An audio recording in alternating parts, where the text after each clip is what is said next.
ako sa 7-Eleven guys. Kumuha ko ng parcel.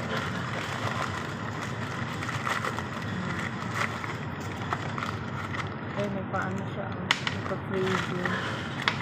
And then, bumili ako ng alahas guys. Earrings.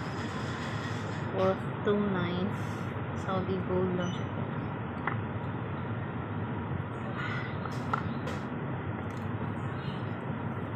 Ano siya guys? 18K. 0.9 siya. Almost 1 gram. Ang gram ngayon guys is 3,200 NT na yung gram. Ano ba yan? Ganyan ba yan? Hindi siya makuha.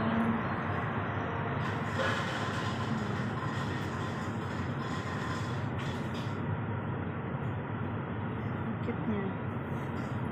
Yun lang guys. Thank you for watching.